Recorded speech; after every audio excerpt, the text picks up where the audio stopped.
Sebagai remaja putri, kita pasti ingin selalu sehat, cantik, dan cerdas.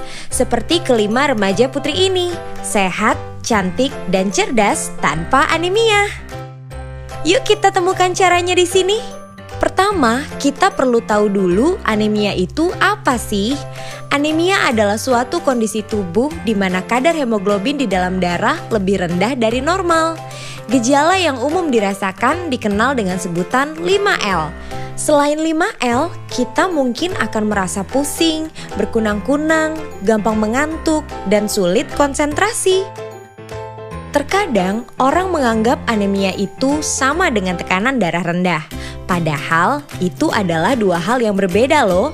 Anemia berhubungan dengan kadar Hb yang kurang di dalam darah. Sedangkan, tekanan darah rendah berhubungan dengan kerja jantung yang kurang kuat memompa darah ke seluruh tubuh. Perbedaan lainnya, kalau anemia diketahui melalui pemeriksaan darah, tekanan darah rendah diketahui dengan pemeriksaan menggunakan alat ukur yang dipasang di lengan. Kalian ingin tahu nggak apa sih yang terjadi di dalam tubuh kalau kita mengalami anemia? Bila kita anemia, sel-sel tubuh tidak mendapat cukup oksigen. Mengapa? Karena di dalam sel darah merah, Hb lah yang berfungsi mengikat dan mengedarkan oksigen ke seluruh tubuh. Jadi, bila kadar Hb kurang, jumlah oksigen yang dibawa sel darah merah ke seluruh tubuh juga tidak cukup. Makanya, badan terasa lemah dan sulit konsentrasi. Sebaliknya, bila kita tidak anemia, sel tubuh kita mendapat cukup oksigen karena sel darah merah kita mengandung Hb yang cukup. Kalian mungkin bertanya lagi, kenapa ya kita harus peduli tentang anemia? Pertama, karena anemia mengakibatkan banyak hal, seperti menurunnya kemampuan belajar, terganggunya kegiatan sehari-hari karena badan terasa lemas, daya tahan tubuh menurun, dan setelah menikah nanti, anemia meningkatkan risiko mengalami masalah saat hamil dan melahirkan. Selain itu, ternyata 1 dari 4 remaja putri di Indonesia mengalami anemia. Banyak ya?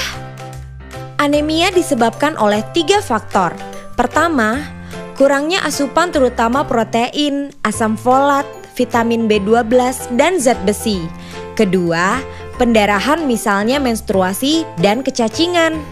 Dan ketiga, faktor genetik seperti penyakit talasemia. Di Indonesia dan juga di banyak negara lainnya, penyebab utama anemia adalah kurangnya asupan zat besi. Menurut kalian, apakah remaja putri berisiko tinggi mengalami anemia? Ya, kalian benar. Remaja putri berisiko mengalami anemia karena 3 hal berikut. Pertama, kebutuhan zat besi yang tinggi karena pertumbuhan dan perkembangan yang cepat di masa pubertas. Kedua, kehilangan zat besi akibat pendarahan saat menstruasi. Ketiga, kebiasaan makan yang kurang baik, yaitu asupan zat besi yang kurang terutama dari pangan hewani.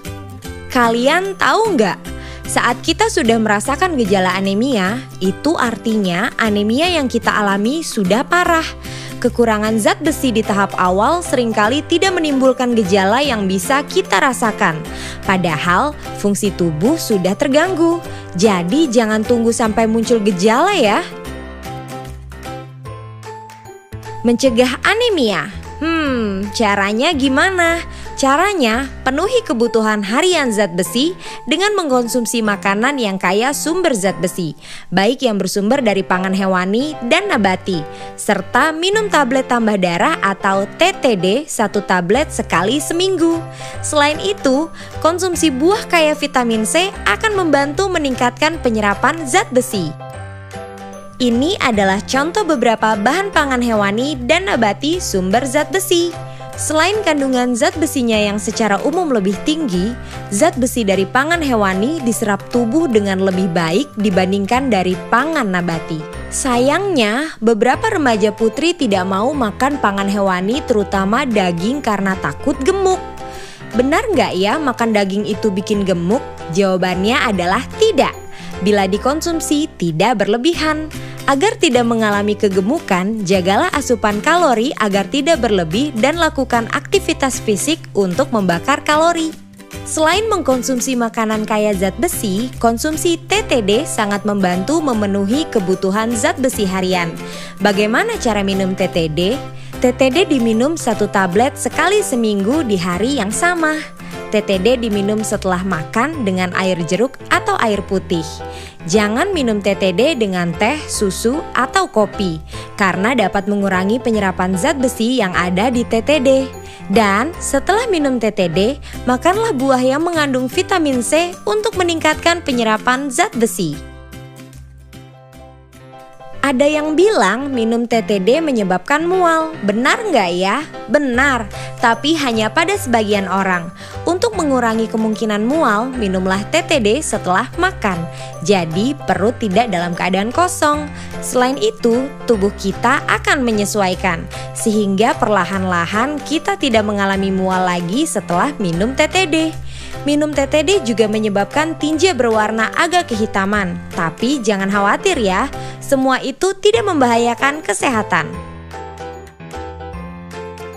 Apakah minum TTD secara rutin berbahaya untuk kesehatan? Jawabannya adalah tidak, karena tubuh kita mempunyai pengaturan zat besi yang otomatis. Bila tubuh kekurangan zat besi, maka asupan zat besi dari makanan dan TTD akan diserap tubuh lebih banyak. Sedangkan bila tubuh cukup zat besi, penyerapan zat besi akan lebih sedikit. Zat besi yang berlebih akan dikeluarkan tubuh melalui tinja.